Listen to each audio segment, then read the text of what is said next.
što ću svima vama danas govoriti, pričat ću vam o najbitnijim zdravstvenim blagodatima keto dijete ili ketogene prehrane.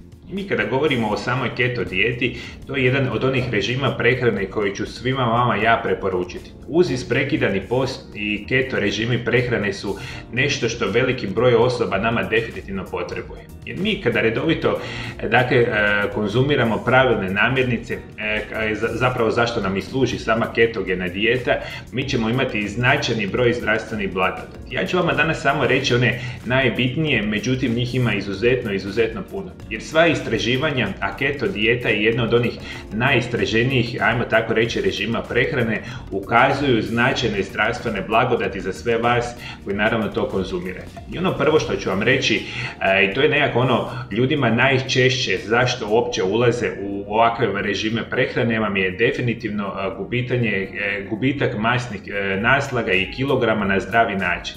I to je ono zašto je keto dijeta savršena za sve vas. Vi ukoliko imate problema sa nakupljenim kilogramima, ukoliko želite skinuti kilograme, skinuti masne naslage na pravilan način, vama će biti jedan od onih preporučenih načina upravo ketogena dijeta. Ona je savršena opcija pravilnog uzimanja masnih naslaga, jer je poanta cijele priče u ketogenoj dijeti da vi uđete u jedno stanje vašega tijela i vašega organizma koji se naziva ketoza, a ketoza je ono stanje kada vaše tijelo konzumira iz masnih naslaga potrebitu energiju za vaše tijelo i za vaš organizam, i ta energija je, ajmo tako reći, savršena za vaše svakodnevno funkcioniranje. Dakle, prva blagodat je definitivno gubitak kilograma na potpuno zdravi način. Dalje što ću vam preporučiti, definitivno smanjujete rizik od dijabetesa tipa 2, jer upravo inzulin koji je hormon koji je jako problematičan naravno kod osoba koji imaju dijabetes ili rezistenciju na inzulin,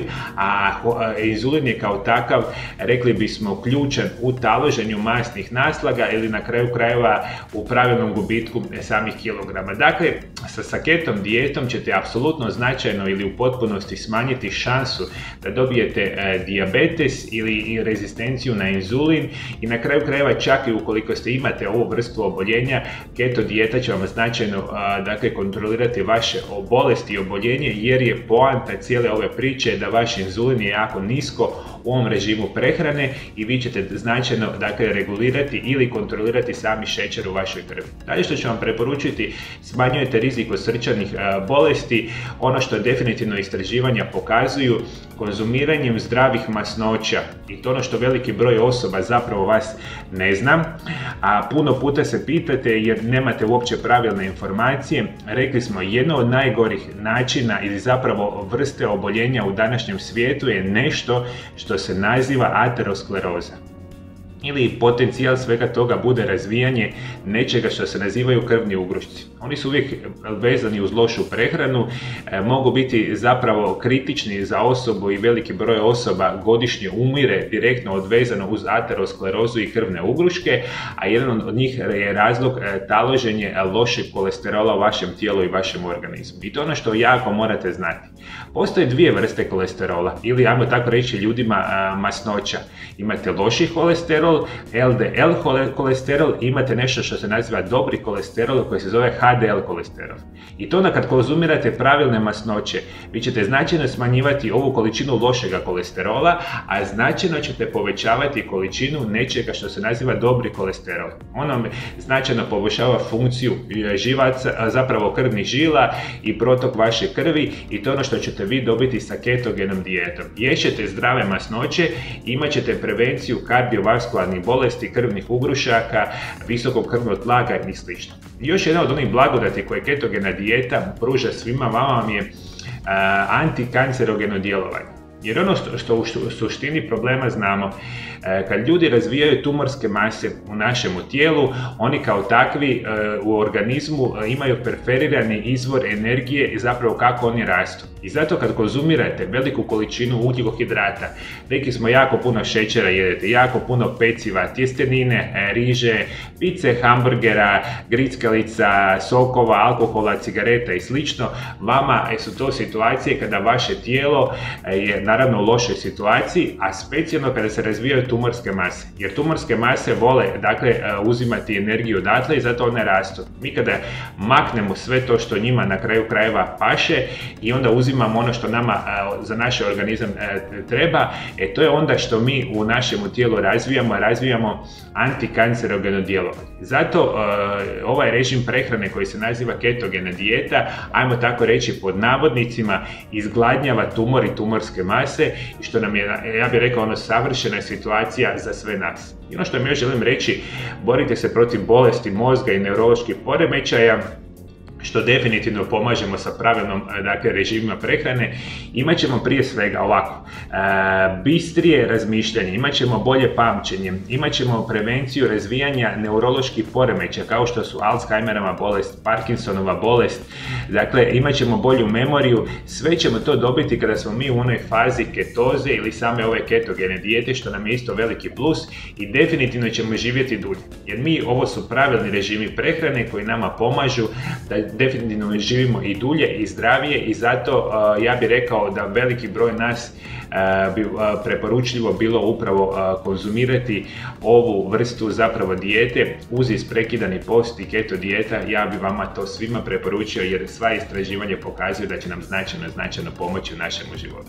Cilj same ove dijete ili režima prehrane je da uđete u jedno stanje vašega tijela i vašega organizma koje se naziva ketoza. A što je zapravo nama ketoza?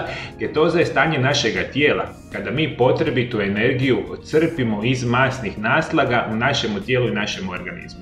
Naše masne naslage kao takve, ajmo tako reći da su stacionirani izvor energije koji su mi nataložili tijekom mjeseci i godina, dakle na dnevnoj bazi, konzumirajući prije svega loše vrste namirnica. I naše tijelo i naš organizam jednostavno iz svoje, ajmo tako reći, genetske predispozicije krene te masnoće taložiti nama oko stomaka, bokova, trbuha i slično, i kasnije možda u određenim dijelovima našega tijela. I zato se mi izuzetno debljamo, a mi ono što želimo je želimo zapravo smršavjeti i želimo dati našemu tijelu, organizmu šansu da on onako zdravo živi na duge staze. I zato nama služi, dakle, definitivno keto dijeta, a ona stanje, rekli smo, kada uđemo u ketozu, je ono stanje kada mi uzimamo iz naših masnih naslaga potrebitu energiju i ta energija je savršena za naše tijelo za dnevno funkcioniranje. A kako ćemo mi zapravo znati da li smo u samoj ketozi?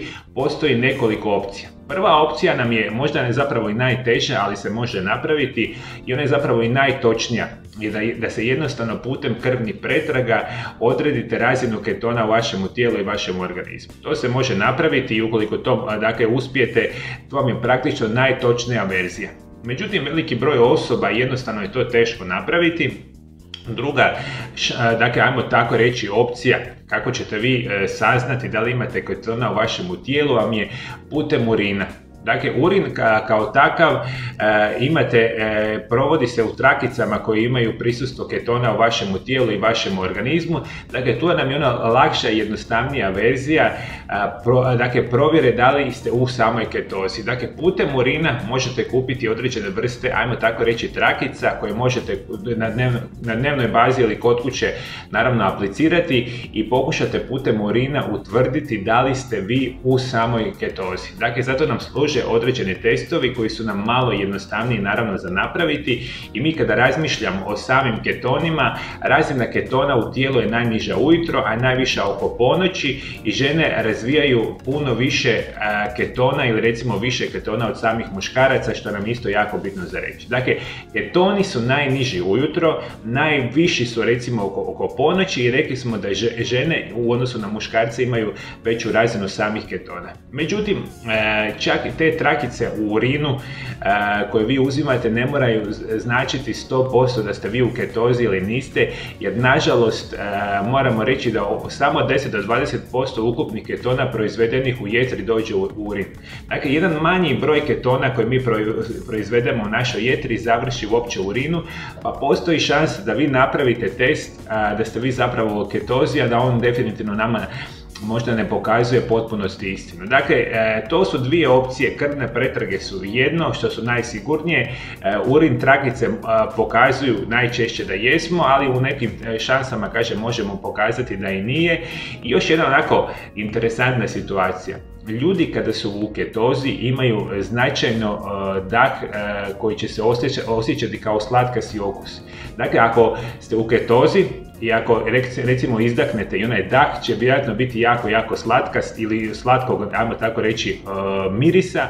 Ukoliko niste u mogućnosti doći u moju ordinaciju na liječenje, možete dogovoriti moje privatne telefonske konzultacije.